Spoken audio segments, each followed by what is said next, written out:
बहुत समय पहले की बात है। एक घनघोर जंगल में बहुत सारे जानवर एक दूसरे के साथ बहुत प्रेम पूर्वक रहा करते थे। उस जंगल के बीच में एक बहुत सुंदर और बहुत बड़ा तालाब था। उस तालाब में एक मगरमच्छ रहता था।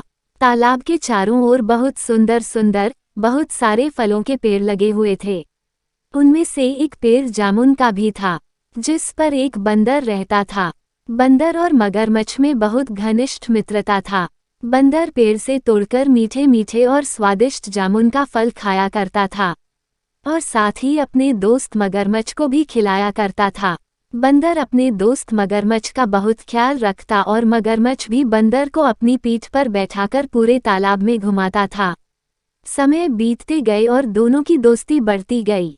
बंदर जो फल मगरमच्छ को देता था, मगरमच्छ उनमें से कुछ फल खुद खाता था और कुछ फल बचाकर अपनी पत्नी को भी खिलाता था। दोनों मिलकर फलों को बड़े ही प्रेम से खाते थे। बहुत दिनों के बाद एक बार मगरमच्छ की पत्नी ने मगरमच्छ से कहा कि बंदर तो हमेशा ही स्वादिष्ट फल खाया करता है। जरा सोचो उसका कलेजा कितना स्वादिष्ट होगा। वह मगरमच्छ से जिद करने लगी कि मुझे उस बंदर का कलेजा खाना है।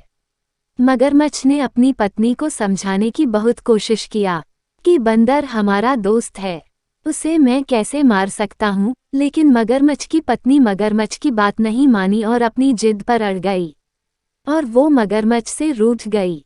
अब मगरमच्छ बेचारा क्या करता, पत्नी की बात सुनकर वह मजबूर हो गया था।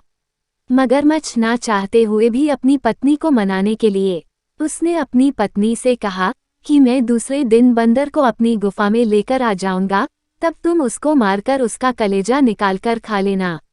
मगरमच्छ की बात सुनकर मगरमच्छ की पत्नी बहुत खुश हुई और मान गई। हर दिन की तरह स्वादिष्ट फलों के साथ बंदर मगरमच्छ का इंतजार कर रहा था। कुछ ही देर में मगरमच्छ भी वहां पर आ गया और दोनों मिलकर फल खाने लगा। मगरमच्छ बोला कि दोस्त, आज तुम्हारी भाभी तुमसे मिलना चाहती है, तुम मेरे साथ चलो, तालाब की दूसरी ओर मेरा घर है, आज वहां चलते हैं।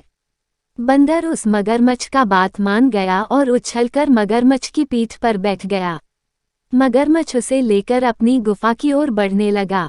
जैसे ही दोनों तालाब के बीच में पहुंचे, मगरमच्छ ने निराश होकर कहा कि मित्र, आज तुम्हारी भाभी की इच्छा है कि वो तुम्हारा कलेजा खाएं। ऐसा कहकर मगरमच्छ ने बंदर को अपनी पत्नी को कहा हुआ पूरी बात बताया। मगरमच्छ की बात सुनकर बंदर का होश उड़ गया और कुछ सोचने लगा। फिर बंदर ने सोचकर बोला, मित्र, तुमने मुझे यह बात पहले क्यों नहीं बताया? मगरमच्छ ने पूछा, क्यों मित्र, क्या हो गया? बंदर बोला कि मैं अपना कलेजा तो उस पेड़ पर ही छोड़कर आया हूँ, तुम मुझे वापस ले चलो तो मैं अपना कलेजा उस पेड़ पर से उतारकर साथ में ले आऊंगा। मगरमच्छ अपने मित्र बंदर की बातों में आ गया और वापस लौटकर तालाब के किनारे पर आ गया। वो दोनों जैसे ही किनारे पर पहुंचे, बंदर झट से मगरमच्छ के पीठ पर से उतरकर जामुन के पेड़ पर चढ़ गया और मगरमच्छ से बोला कि मूर्ख, तुझे इतना भी पता नहीं है कि कलेजा हमारे अंदर ही होता है। मैं हमेशा ही तुम्हारा भला सोचता रहा और तुम कैसा मित्र हो जो मुझे ही खाने चले थे। कैसी मित्रता है यह तुम्हारी, तुम इसी समय यहाँ से चले जाओ। मगरमच्छ अपनी करनी पर बहुत शर्मिंदा हुआ और उसने बंदर से माफी मांगी, लेकिन अब बंदर उसकी बातों में नहीं आने वाला था। दोस्तों, इस कहानी से हमें यह सीख मिलती है कि संकट के समय हमें घबराना नहीं चाहिए, बल्कि संकट के समय अपनी बुद्धि का उपयोग करके संकट से बचने का उपाय सोचना चाहिए।